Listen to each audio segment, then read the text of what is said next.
Hello, I'm Nikki from Uryan Homestead. We live in the lower Rio Grande Valley, and it is the middle of summer right now.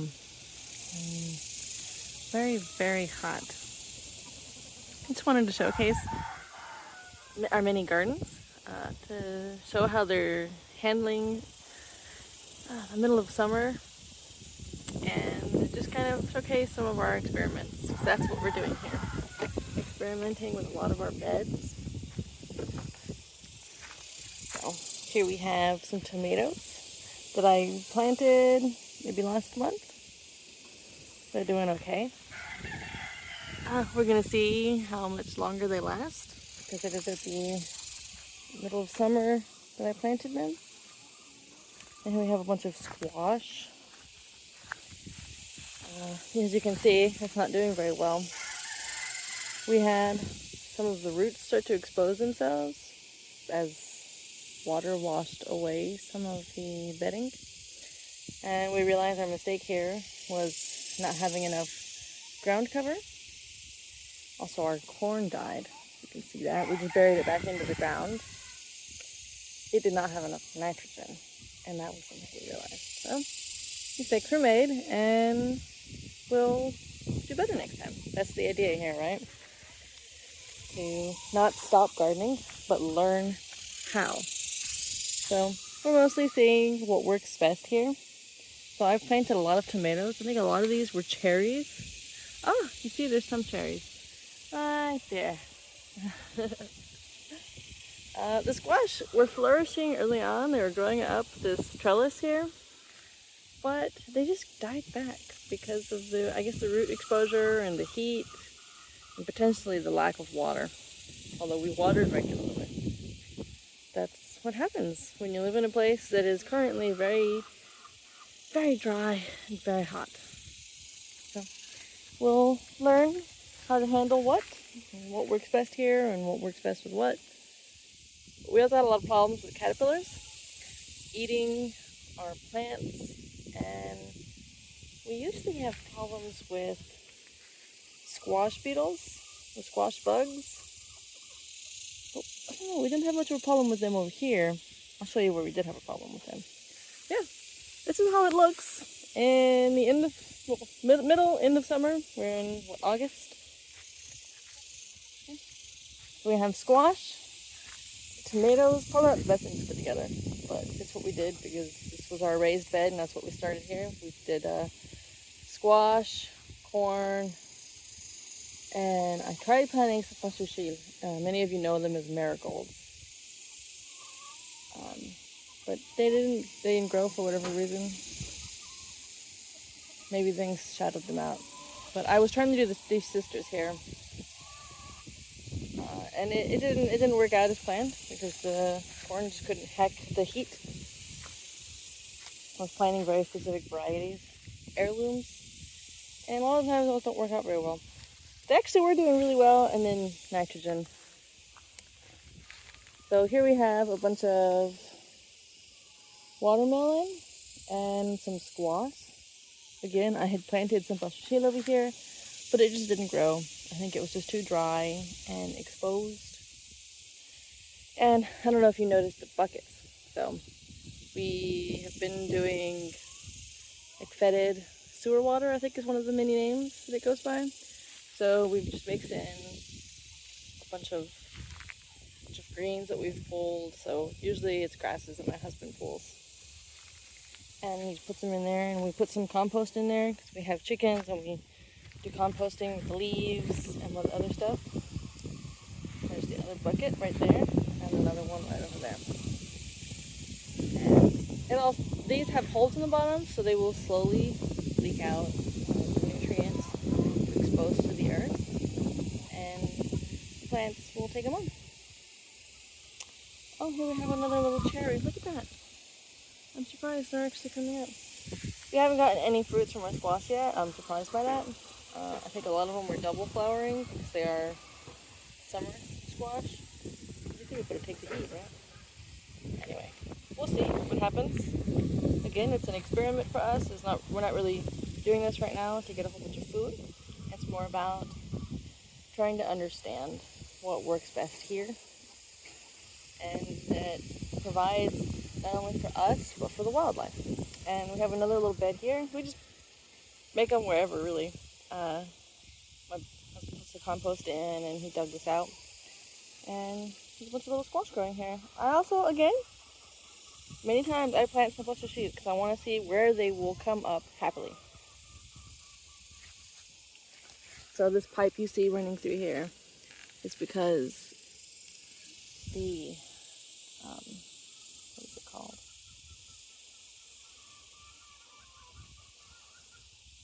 We have a field next to us,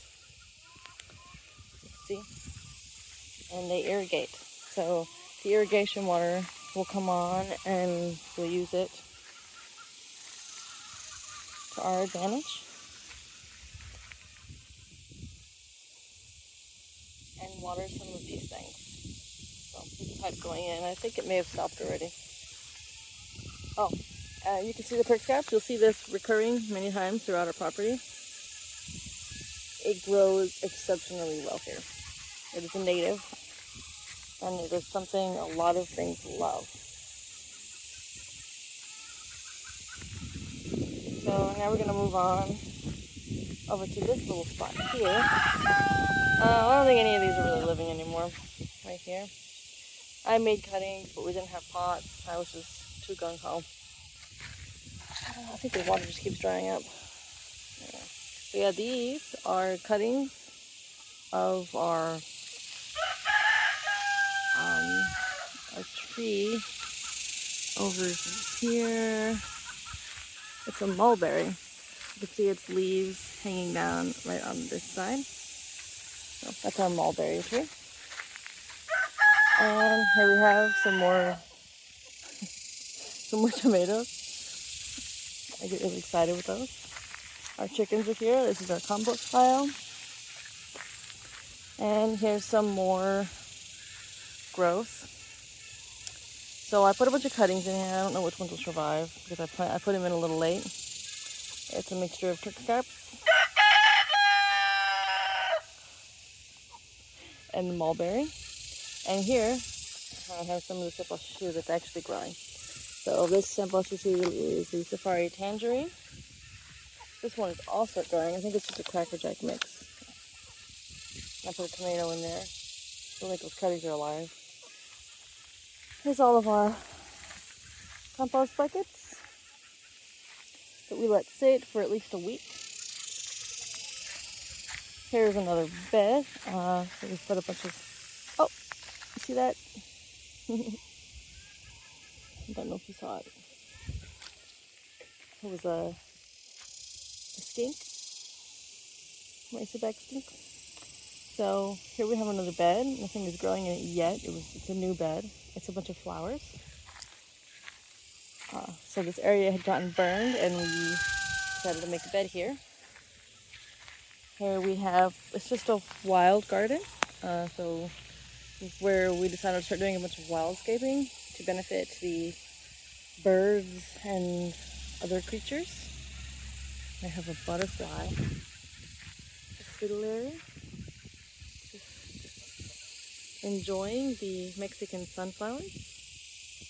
Now, this is another flower that we have realized grows really well here. It's our first time ever planting it, and it just exploded. And they're very strong, so they ended up being really good support for some of the understory we have here.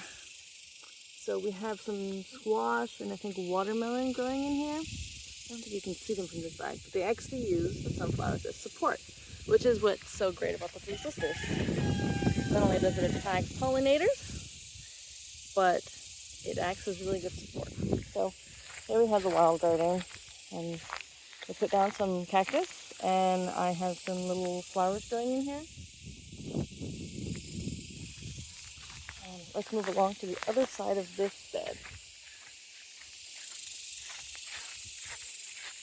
So this was corn. There was a squash, but it has died. It was just a berm that we threw compost on to help it degrade. And I put corn on there just to see what would happen. They're not doing very well. I didn't expect it to happen, but it'll help provide nutrients back into the earth, because when I pull them, we will put them back into the ground in another one of the compost buckets. See, here we have what it looks like without the dirt on it. It's a bunch of branches that you would put. They can act as housing for creatures, but they also add back to the earth. So keep it from drying out, help retain water and nutrients. So here we have some squash. Looks like we have more growing there. I don't think I planted that. It must have been my husband. Here we have another Turk's cap. It was much bigger, but it was cut back once these squash could handle the heat. That's another benefit of it. So here's all of our flowers. This is what the seeds look like. They're very prickly. See the fritillary. Look at that. So we're gonna go into the jungle. So let's see. There was a vine. Well, there was a vine growing out, but I seem to have forgotten where it is. But there's a vine down here. That's actually not a squash. It's just a wild, what is it called? No, not marigold. Well, I'll take it back to you on that. Here's our pond. It attracts a lot of birds. We have fish living in it. Our frog, Rio Grande.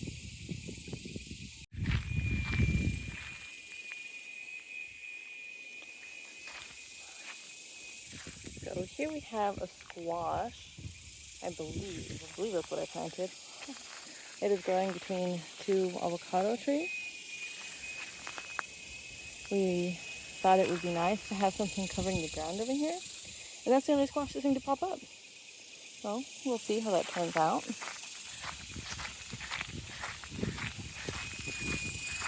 Again, I will repeat, because these are largely experiments. We want to see how well they grow in shaded areas.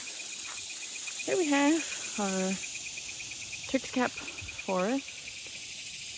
We have a sugar apple growing right here. It hasn't really produced much, but we haven't looked into that, so it's mostly just a tree. A lot of Turk's Cap. Birds like to hide in it, and sort of lizards.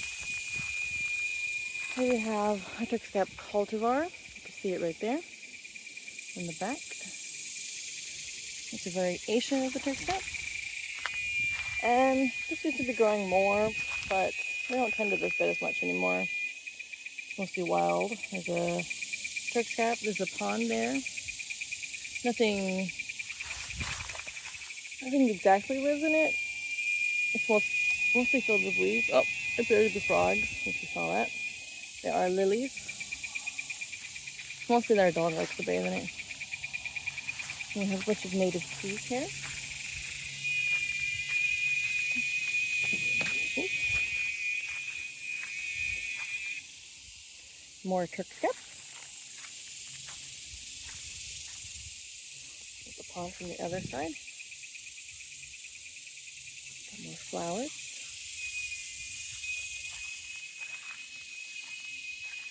This is, what is it called? It's like, I don't eat from it, but they have the little spicy berries. Let's see. My husband's the one that likes spicy stuff. You don't know what it's called.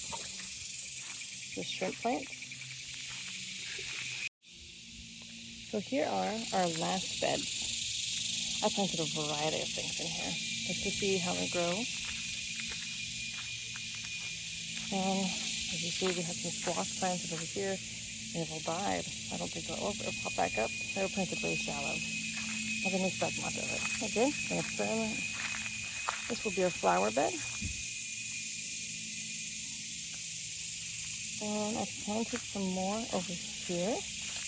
This is a bunch of squash. You see peppers growing along the edge. They just get thrown here. There's squash. This is a papaya tree. And there's a bunch of watermelon as well. We'll see how well they do. River frog. Leopard frog. We were going to leopard frog. Sorry about that. And it's just a wildscape area. We have a bunch of sunflower, in case you can't tell. We love sunflowers. These are just the wild sunflowers. Grow here.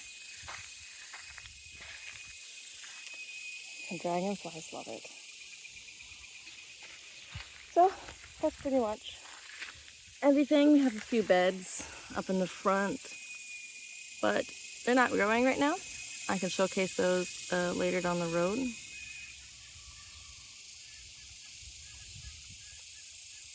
So,